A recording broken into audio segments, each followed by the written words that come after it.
Bonjour à tous et bienvenue dans les coulisses de Bismart. Si vous n'avez pas eu le temps de regarder votre émission Smart Tech du jour, voici le best-of.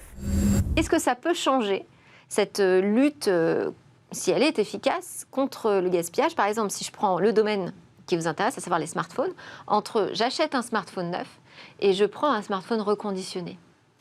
Les enjeux sont importants d'un point de vue écologique, puisqu'il faut savoir que 80% de son impact sur l'environnement a lieu au moment de la production d'un produit manufacturé.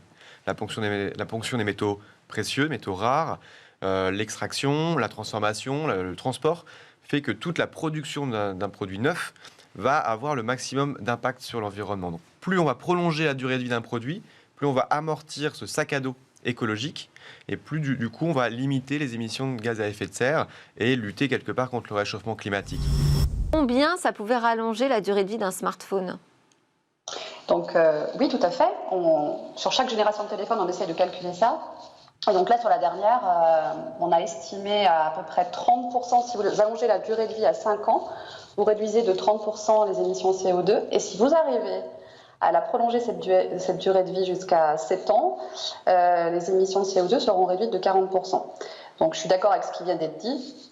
Le coût de production, c'est vraiment le coût principal en termes de coût CO2. Et donc du coup, il faut faire en sorte que les appareils électroniques durent plus longtemps. Qu'est-ce que vous appelez le low-tech au low-tech lab? Alors au low-tech lab, on a l'habitude de définir la low-tech comme une démarche plutôt qu'une solution technique en particulier ou des systèmes en particulier, qui s'inscrit à la fois dans une logique d'utilité, c'est-à-dire de répondre à des besoins essentiels, de durabilité d'un point de vue particulier qui est celui des ressources un peu limitées de la planète, donc de faire au plus essentiel, le plus économe en matières premières ou favoriser le réemploi par exemple, le plus robuste possible aussi pour durer dans le temps, le plus réparable localement. Et donc dans ce sens-là, je pense que c'est aussi un levier de lutte anti-gaspillage. Et la dernière logique, c'est une logique d'accessibilité. Donc ça veut dire que ce n'est pas quelque chose qui va contre l'innovation, là, si je vous entends? Pas du tout, nous on considère qu'en fait c'est une façon d'innover différemment. La pérennité programmée, qu'est-ce que vous mettez derrière cette terminologie, Christian Bruyère? On y met de la conception, parce que la pérennité programmée, c'est de l'éco-conception avant tout.